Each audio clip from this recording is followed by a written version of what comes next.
ver com o que a Ângela acabou de Bianca, falar, né? realmente, a Bianca foi fiel, mandou várias questões. Vamos lá.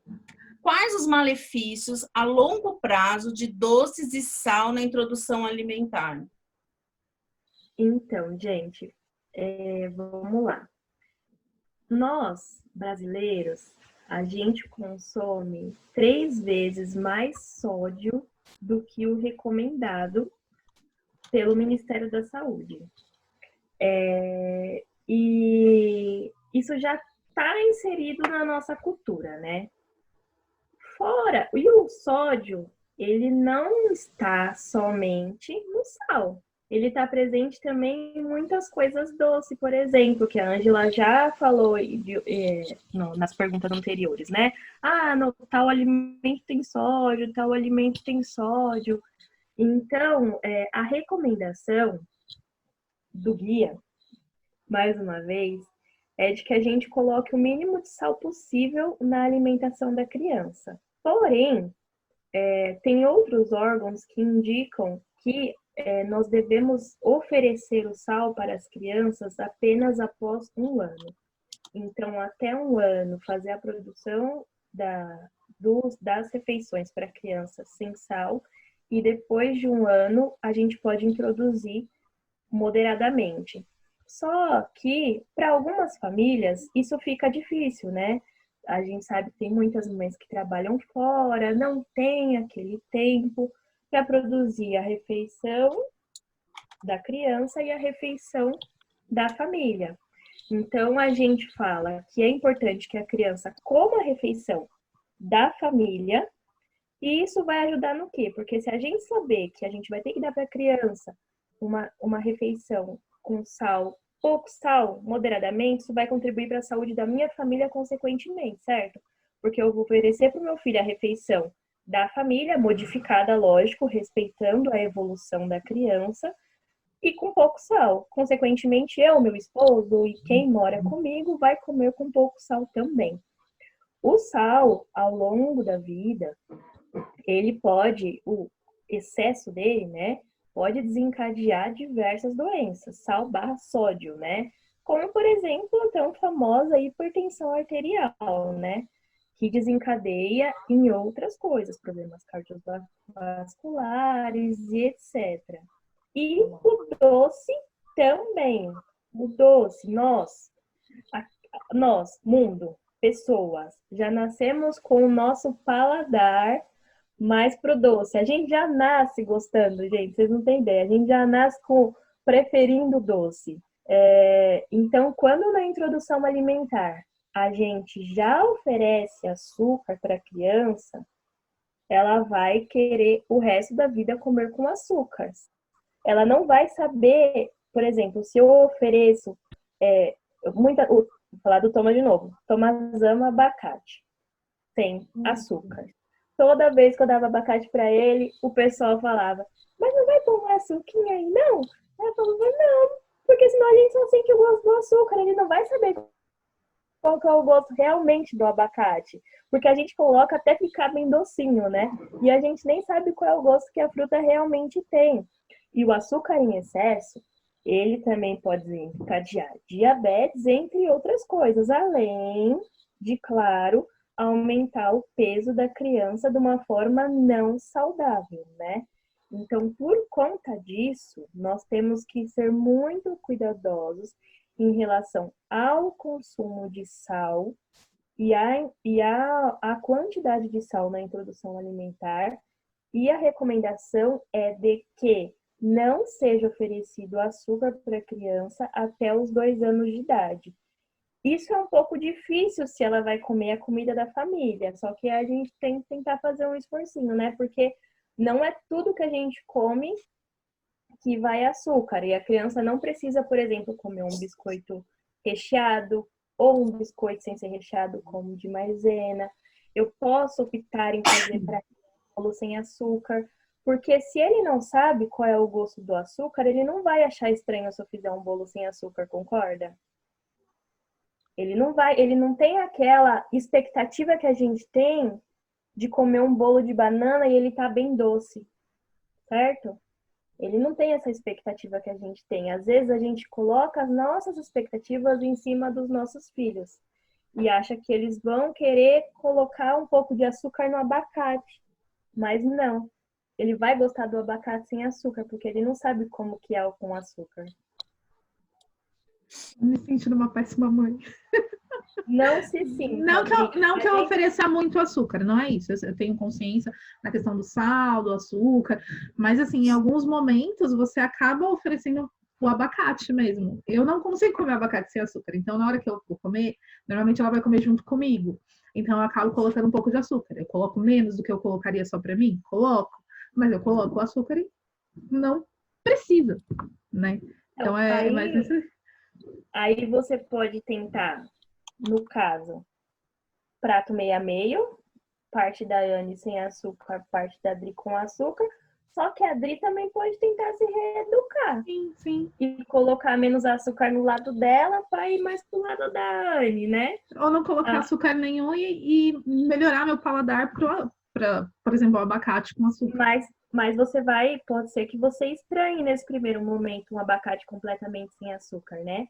Então vai diminuindo aos poucos até ver se você consegue comer sem. E eu já gosto do abacate com limão, tomatinho, uma cebola para fazer um guacamole. Ah, você gosta dele salgado? Eu gosto. Vai acrescentar ele na salada. Devagar, você vai comer a salada e coloca pedaços de abacate para você ir associando ele sem o açúcar. E aí depois você vai mudando. Inclusive, o Brasil é o único lugar que come abacate doce, né? No resto do mundo, todo mundo come ele salgado. Salgado. Mas pode também comer sem nada, né? Sem sal e sem açúcar. Mas acho que é importante ressaltar que a gente não tá aqui para apontar o dedo ou falar que você tá fazendo errado. A gente tá aqui para ajudar e tentar esclarecer dúvidas. E é uma coisa, às vezes, muitas pessoas não sabem que estão fazendo errado. Não sabem que colocar açúcar no abacate do filho não é o adequado, né? Então a gente está aqui para mostrar essas coisas para as mães mesmo e para elas entenderem. Não se sinta mal nem julgada por isso.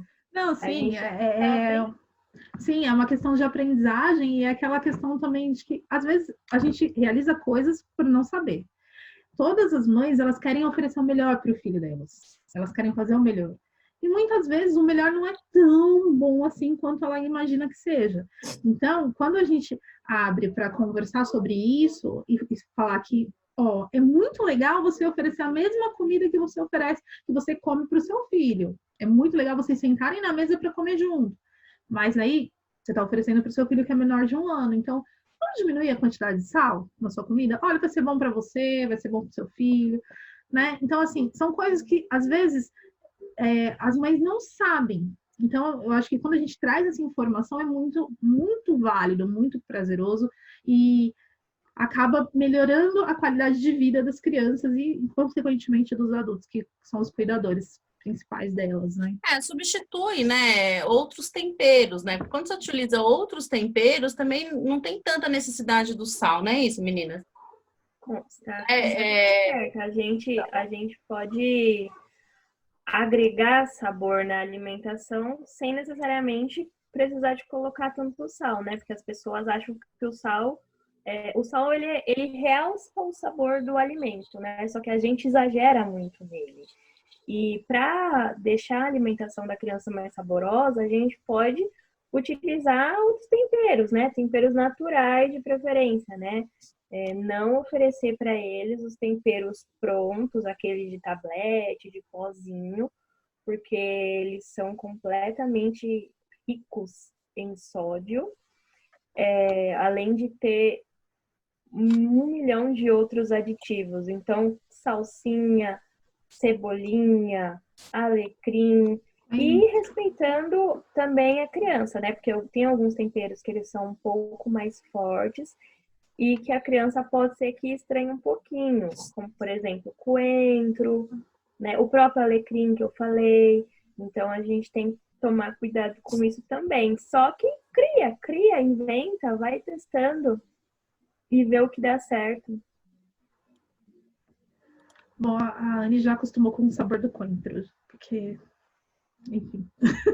Um dia eu mandei uma mensagem pra Ângela desesperada. Ângela, a Anne não tá querendo comer. Melhorou a alimentação? Melhorou, tirei o coentro. Coentro. Tá. Pergunta da Fernanda. Nunca ofereci para meu filho nada que contenha açúcar. Como fazer bolo sem açúcar? Quais os malefícios do açúcar? Isso a gente já conversou na pergunta anterior. Meu filho vai completar 1 ano e quero fazer smash cake. Como fazer um sem açúcar? Um bolo sem açúcar, a gente tem várias formas para a gente não utilizar o açúcar industrializado. Como a banana é um alimento que, bem maduro, ela fica super doce e a gente pode fazer um bolo de cacau com aveia e banana, ou até com a farinha branca, não tem problema, mas a gente pode utilizar a banana para adoçar esse bolo, já que ela quer fazer um bolo que se for um bolo de massa, né? Aí a gente pode usar a banana, a gente pode usar a uva passa também, que a uva passa ela é uma fruta seca que tem uma concentração de doce, mas não é um doce natural, não é açúcar também. E a gente tem a fruta tâmara, que é uma fruta bem doce, que você compra, principalmente no Mercadão, se alguém não conhece, eu até indico, vai no Mercadão, olha, e pede para o moço te dar para você degustar, que você vai ver que ela é muito doce, mas ela é natural, é uma fruta natural. Então, você pode utilizar essas frutas para adoçar. Às vezes, até ameixa seca também, que ela é docinha. Às vezes, a criança já tem o intestino preso. E aí, você coloca a ameixa também, que ela é docinha também, ajuda a adoçar a massa do bolo. Isso se a pessoa quiser fazer um bolo de massa. Então, vamos lá. O açúcar já foi contemplado na resposta anterior, certo, meninas? Os malefícios, né? Então, falando agora um pouco do Smash the Cake. Se tiver alguém assistindo que não sabe, o Smash the Cake são aqueles famosos bolos que geralmente as mães tiram foto para comemorar o primeiro ano de vida da criança, né? Que elas colocam a criança com um bolo confeitado, geralmente com chantilly, e as crianças se lambuzam, né, com aquele bolo. Como nós já falamos, o açúcar não é recomendado até os 2 primeiros anos de vida da criança, porque é a idade em que está sendo formado o hábito alimentar dela. E uma criança que não consumiu nenhum açúcar, imagina só naquele dia do Smash the Cake, vai se lambuzar todo e vai logo pegar aquela bomba cheia de açúcar, né? E aí, mas o que eu faço que possa ficar tão bonito quanto na foto e que seja uma opção mais saudável e adequada para a criança? Hoje a gente tem o Smash the Fruit, que a Adri colocou uma foto para vocês verem, que é muito legal. Então, é um bolo feito de frutinhas, que aí você pode usar e abusar da criatividade. No Google tem diversas fotos de modelos que eu acredito que nós mesmos, que não somos especialistas nisso, conseguimos fazer. E é uma opção mais saudável para a criança. Você vai estar também incentivando o consumo de frutas e não oferecendo açúcar para ela. Número 1, ou fazer um bolo simples, com o método que a Ângela falou, que é utilizando as frutas para adoçar, ou fazer esse igual tá na foto, que eu acho que é uma opção bem interessante, diferente, saudável e bonita também. Ele tá com uma cara deliciosa, esse bolo. Eu também achei. Esse eu gosto, viu, Dri? A base dele é de melancia. Aí você opta pela criança estar lambuzada de melancia, do suco da melancia ou do chantilly. Esse eu gosto. Eu achei esse lindo. Se eu vou pensar seriamente em fazer esse para Anne, porque eu achei lindo. Você pega a melancia, divide ele pedaço maior, no outro menor e vai. Vou fazer uma pergunta, fiquei curiosa, mas não é para criança, porque minha área são idosos. Quando você sugere de fazer o bolo, colocar banana, uva passa, eu posso fazer também para quem, assim, dessa forma, para quem é diabético? Depende. Porque a tâmara, ela é muito doce. Não é porque ela é uma fruta que você pode consumir ela em grande quantidade. A tâmara que não indicaria. A banana também, ela é madura. Diabético, a gente indica mais banana verde, mais verde. Quanto mais verde, ela é menos doce. Então, para diabético, se indica mais a banana mais verde. A banana, quando é muito madura, ela fica com uma concentração muito doce. O que você pode fazer? Se essa pessoa ela não tem uma diabetes descontrolada, você pode até fazer um teste de usar uma banana, mas observar, ter o cuidado. Ela passou mal, ter uma insulina para introduzir nessa pessoa, para ela não passar mal. Então, é todo isso. Minhas crianças são mais velhas, mas eu gostei da ideia. Então, ter esses cuidados. A tâmara eu não indicaria, a uva passa eu também acho que eu não indicaria por ser doce demais. Agora, se é uma pessoa que a diabetes é super controlada, não descompensa, aí você até pode fazer um teste. Mas, assim, faz um teste e observa, vai medindo para ver se teve alteração ou não. Mas eu acho um pouco arriscado. Agora, uma pergunta da Rogelma. A Rogelma foi minha aluna. Tão linda. Minha filha de 5 anos está rejeitando carne e frango. É normal? Uma vegetariana, gente. Depende. A família tem o hábito de comer a carne e o frango normalmente ou a família está diminuindo? Sim, que eu já comi lá. Tá. Essa comida, como que ela é feita? Ela é assada, cozida, frita? Como é o tempero dessa comida também? Tem todos isso, porém. Por quê? Às vezes a criança ela é acostumada a comer. 5 anos já é uma criança que já está com o hábito mais formadinho, né? Mas mesmo assim, às vezes a carne e o frango, depende da forma que é feita, ela fica um pouco dura. A criança, às vezes, ela não quer ter o trabalho de mastigar. Então, ela quer comer e engolir. Então, observar se essa carne, como que era feita essa carne antes, quando ela comia, voltar lá para trás de um tempo e pensar como eu fazia, ela comia.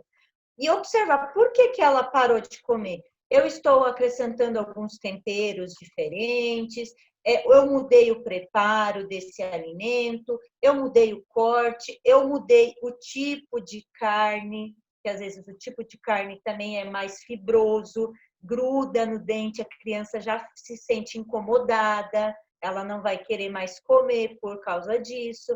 Então, vai depender muito de como era antes esse preparo e como é hoje. Eu acho que a Rogelma rever um pouco como essa criança aceitava essa carne, esse frango, e ver como que ela está fazendo, quais os temperos. Às vezes ela joga um coentro e às vezes a criança não gosta. Ruim mesmo, concordo. Particularmente que não gosto. Então, esse é o hábito da família. Mas a gente tem que ter cuidado, principalmente nesses primeiros anos, porque a criança tende a ser muito seletiva, né? É a idade que ela já deveria ter passado, mas minha filha, eu tô com um filho de 5 que é super seletivo. Vai fazer 5 e ele é super seletivo ainda. Então, às vezes ela colocou um tempero a mais que para ela é normal, mas a criança já estranha e por isso a criança não queira mais aceitar. Mas talvez ela rever o tipo de corte, o tipo de tempero, a forma de preparo desse alimento e não deixar que a criança pare de comer. Vai estimulando, vai pergunta se a criança quer comer. Às vezes, o meu filho está com uma mania de umas 3 semanas para cá, tudo misturado. Ele fala assim, mãe, quero misturado. Então, é o arroz, o feijão. Eu sempre coloquei as porções separadas, porque isso é uma forma que a gente sempre ensinou, que a introdução alimentar é que a criança entenda o gosto de cada um. Se você misturar tudo, ele não vai saber o que é a batata, o que é o arroz, o que é o feijão, porque ela está aprendendo esses alimentos. E ele começou a perceber, ele começou a querer agora tudo misturado. E eu percebo que quando eu faço filé de frango grelhado, ele fica mais seco. Então, ele já pediu para mim misturar, porque o caldinho de feijão fica mais macio e ele consegue comer melhor. Então, tem todos esses detalhes. Mas e observar, rever essas observações e, se não voltar, tentar conversar com essa criança e perguntar por quê. Às vezes a criança ouviu alguém falando que não quer comer, porque isso, porque aquilo, e às vezes aí a criança também não está querendo comer porque o amiguinho ou alguém falou e ela não quer mais aceitar.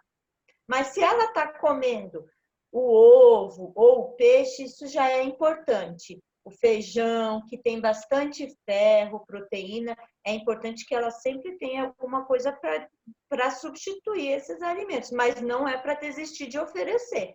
Talvez reconversar com essa criança, que 5 anos a criança já consegue saber falar e distinguir o que ela quer, o que ela não quer, e o porquê, e aí entender o porquê que ela não está querendo comer a carne e o frango.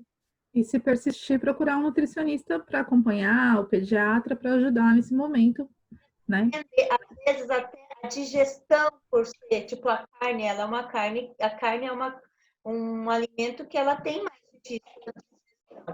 Talvez sempre ofertar uma fruta cítrica para ajudar nessa digestão, que às vezes até fica pesado para a criança, às vezes a criança fica incomodada e não quer comer. O que eu ia falar era basicamente o que você tinha dito, de que essa idade é uma idade até mais tranquila, porque é uma idade que a gente consegue ter um diálogo com a criança, né? E que a gente consegue perguntar para ela, mas por que você não tá querendo comer o frango ou a carne? E aí eu acho que tranquilamente ela vai falar, é porque é dura, porque é mole, porque não gosto desse jeito. E a gente sempre fala para oferecer para a criança, não desistir e oferecer em formas de preparo e de cortes também diferentes. Então oferece moído, oferece desfiado, oferece em tiras, cozido, assado, de diversos jeitos para ver se tem alguma forma que ela prefira, né? A proteína ela é muito importante para o desenvolvimento da criança. Então, ela ficar sem comer não é tão legal. E aí, será que ela está comendo peixe? Será que ela está comendo ovo? Ela está comendo as leguminosas que também tem proteína? Como que tá? Né? E quanto tempo ela está rejeitando? É uma coisa de momento ou isso já vem acontecendo há um tempo? Se vem acontecendo há um tempo, é importante ela procurar o pediatra da criança ou procurar uma nutricionista, porque aí tem que ver outras questões também, né?